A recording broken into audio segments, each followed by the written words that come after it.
La croissance économique, c'est un concept qui a littéralement changé la face du monde. Mais d'où vient cette idée?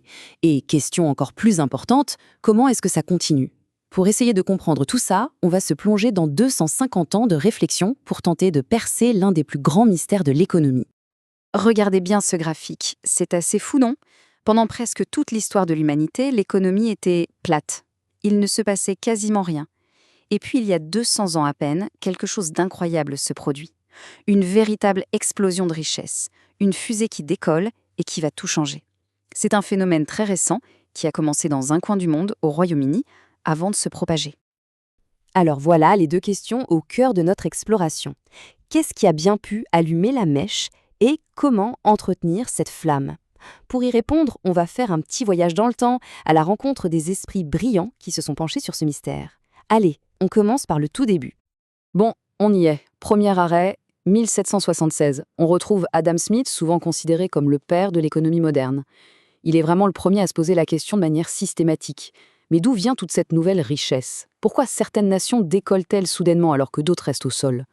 Ce qui est super intéressant avec cette citation, c'est qu'elle nous montre ce que Smith avait sous les yeux. Il a vu que même les plus pauvres, dans une économie en pleine croissance, vivaient mieux que n'importe qui dans les sociétés du passé. Et ça l'a fasciné. Il voulait comprendre le mécanisme derrière tout ça. Comment une nation peut-elle produire plus avec le même nombre de personnes? Et voilà sa réponse. C'est une sorte de cercle vertueux qui s'auto-alimente. Pour Smith, tout part d'une idée simple mais géniale, la division du travail. Quand on se spécialise, on devient bien meilleur et bien plus rapide. Cette productivité qui explose, elle crée plus de richesse. Et avec plus de richesse, les marchés s'agrandissent, ce qui permet encore plus de spécialisation. C'est une boucle qui ne s'arrête jamais. L'accumulation de capital, comme les machines, vient huiler les rouages et accélérer le tout. Mais l'étincelle de départ, c'est vraiment la spécialisation. Mais bon, cet optimisme de Smith, il n'a pas fait de l'unanimité, loin de là. Très vite, d'autres penseurs ont jeté un froid. Ils ont regardé le monde et ont vu des murs, des limites infranchissables à cette croissance.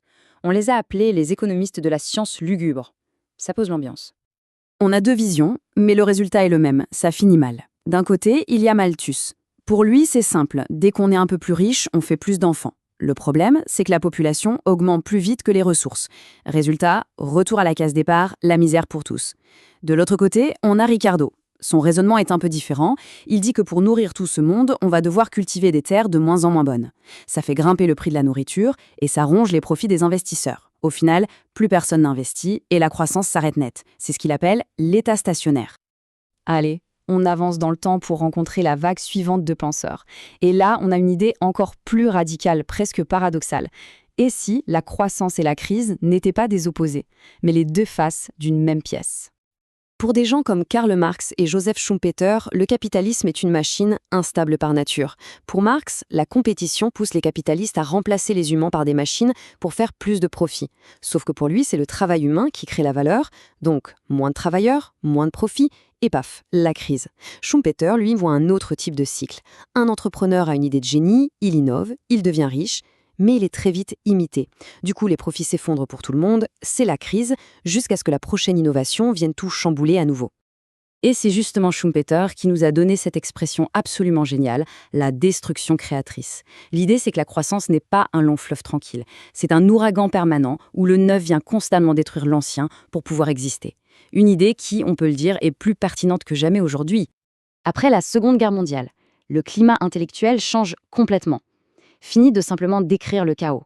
Les économistes veulent maintenant trouver la recette d'une croissance stable, prévisible, durable.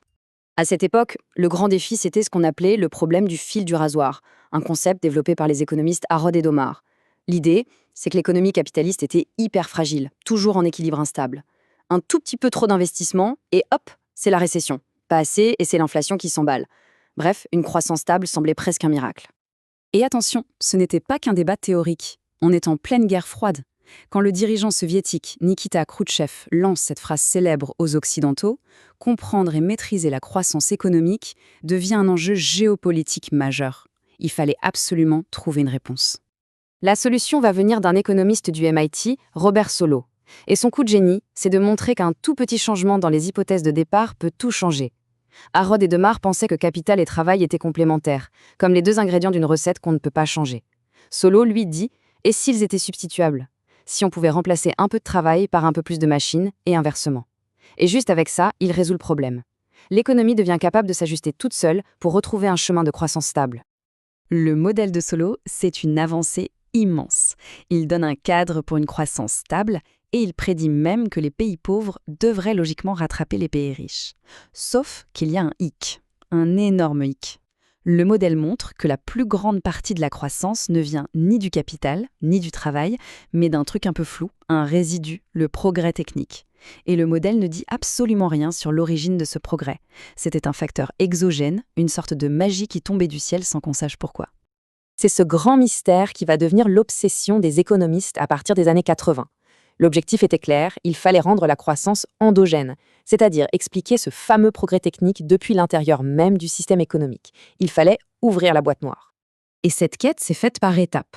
D'abord, dans les années 80, des économistes comme Paul Romer ou Robert Lucas ont commencé à construire des modèles où les idées et l'éducation devenaient les moteurs de l'innovation.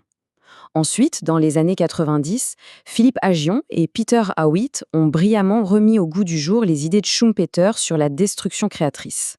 Et plus récemment, on a des chercheurs comme Daron Acemoglu qui creusent encore plus loin en disant que les vraies causes de la croissance sont à chercher dans les institutions, la culture, la géographie, les fondations même d'une société. Et tout ça nous amène à aujourd'hui. On a parcouru un chemin intellectuel incroyable en 250 ans, et pourtant, il reste des énigmes colossales qui animent toute la recherche actuelle. La première grande énigme, elle est là, sous nos yeux. C'est la persistance de ces inégalités de richesse absolument folles. Ce décollage économique qu'on a vu au début, il n'a pas été pour tout le monde. Certains pays ont suivi la fusée, mais beaucoup d'autres sont restés cloués au sol. La belle prédiction de Solow sur la convergence, elle ne s'est pas vraiment réalisée. On observe ce que l'on appelle une convergence en club. En gros, les pays riches convergent entre eux, les pays à revenus moyens aussi, mais il n'y a pas de grand rattrapage global. Le monde semble divisé en plusieurs ligues et il est extrêmement difficile de monter de division. La question à 1 million, c'est pourquoi? Et enfin, il y a la question qui surplombe toutes les autres aujourd'hui. Pendant 250 ans, on a pensé la croissance en oubliant une variable essentielle, la planète. Alors, la grande énigme pour le siècle qui vient, c'est celle-ci. Est-ce que cette formidable machine à idées qu'on a décrite peut inventer une croissance qui ne détruit pas son propre support? Ou est-ce que la prochaine grande théorie économique sera finalement celle de la décroissance? La réponse, eh bien, elle définira notre avenir à tous.